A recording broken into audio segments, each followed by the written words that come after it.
It was only a couple of years ago that buyers were waiving inspections, throwing over asking offers, and basically offering up their firstborn child to get a house. Now in 2025, the tables have turned pretty radically, by the way, but it's not quite what you'd think or expect. Most buyers don't realize yet, but you actually have more negotiating power right now than we've probably seen in the last decade. The key is knowing how to use it to benefit you the most without actually blowing a deal. I'm Karl Kyler, your San Diego Realtor, and today I'm gonna show you how to negotiate in this market. We'll break down the exact plays that you can run to save money, to lower your payments, and to walk away with a better deal than the seller probably wants to give you. Now, before we dive into some of the negotiation plays, let me set some realistic expectations here. Not every property is a free-for-all for buyers right now. Some sellers don't need to sell, so if they don't get the price in terms that they want, they'll just sit tight or they'll withdraw from the market completely. Others are perfectly positioned, priced right, presented well, and those homes will still attract multiple offers even in today's market. In those cases, you don't have much leverage. But here's where the opportunity lies. The homes that are sitting on the market for a long time, the ones with the higher days on market, with fewer showings, the ones where the seller really needs to sell, that's where the negotiation power shifts from the seller's hands to potentially yours. And right now in San Diego, we're seeing more opportunities than we've seen in years, thanks to higher inventory, more price reductions, and fewer bidding wars.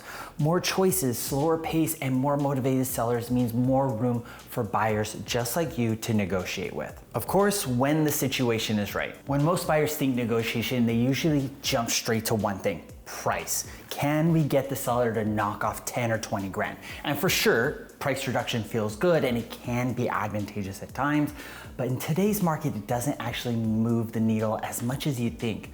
So the real question is, could we get 10 or 20 grand in another way that leaves you better off? And here's where I want you to shift your perspective just a little bit. Hear me out. From focusing not only on price to focusing on monthly payment or your cash to close. And consider this: a $10,000 price reduction only drops your payment about 30 to 80 bucks a month. That means it would take 125 to 133 months or 10 to 28 years just to realize that benefit from a $10,000 price reduction. Now, of course, there are long-term benefits in terms of interest savings.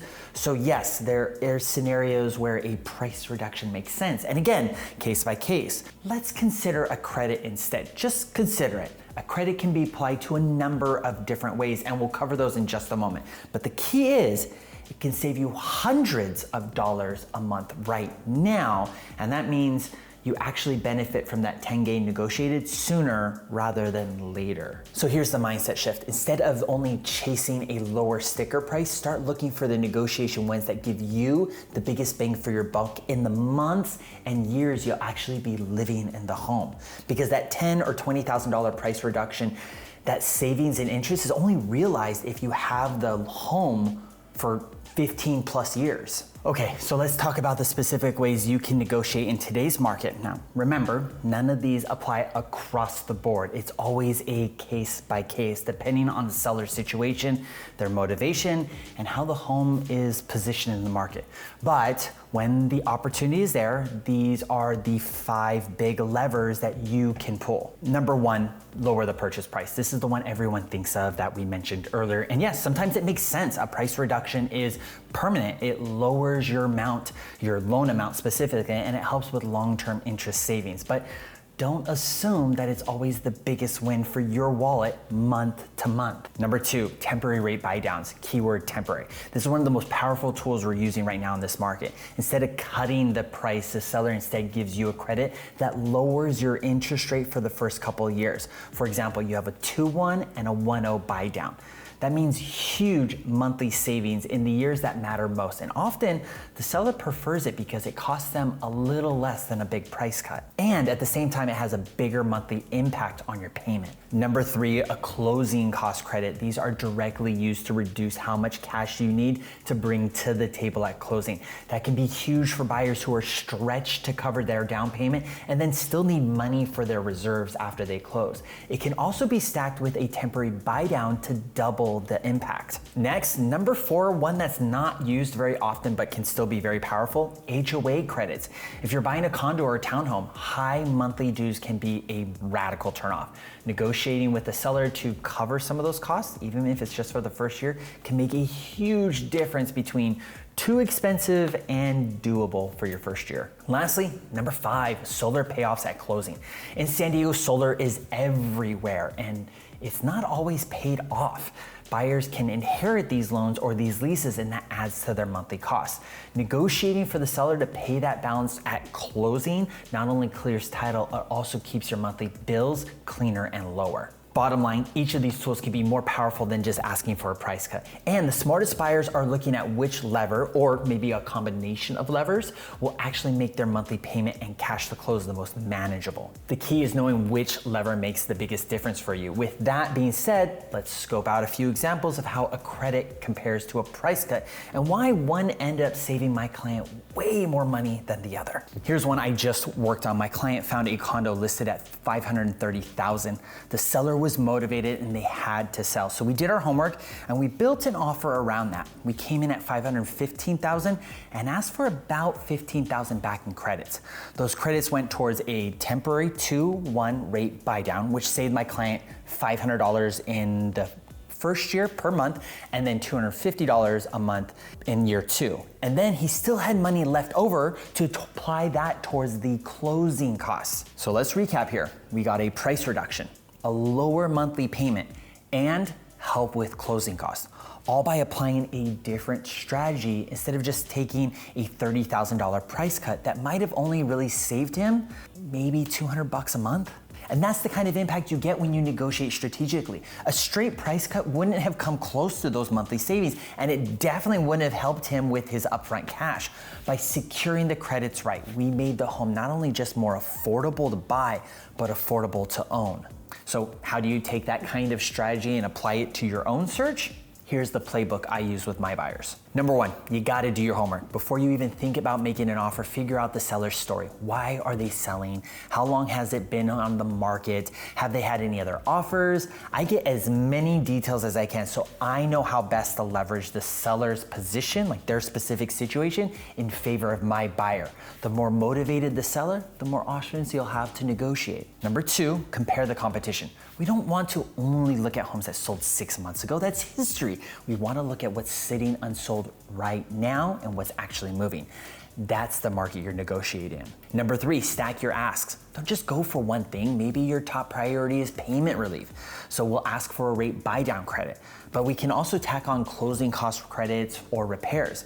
The goal is to build an offer package that gives you the multiple wins that really make an impact on your purchase. And lastly, number 4, write it clean and give a little back.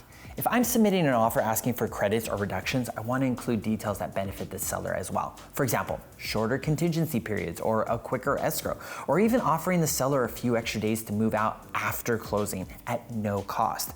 If it's a condo and the HOAs cover termite, I'll let the listing agent know we'll handle the termite after escrow so the seller doesn't have to stress about it during escrow. Moves like this show you're working with them and not against them. And at the end of the day, that's what keeps the negotiations human and fair, and ultimately it keeps the deal together. Now let's flip it around for a second, because buyers can blow negotiations as well. The biggest mistake I see is overplaying your leverage. Just because a home has been on the market for 45, 60 days or more doesn't automatically mean the seller is desperate. Some sellers don't actually have to sell, and a lot of them would rather pull their home off the market than to cave to a lowball offer. In fact, recently, Realtor.com reported that nearly 50% of listings that don't sell end up being delisted. So if you assume days on market equals desperation, you're gonna miss out. Another mistake is coming in with one giant ask and expecting the seller to roll over.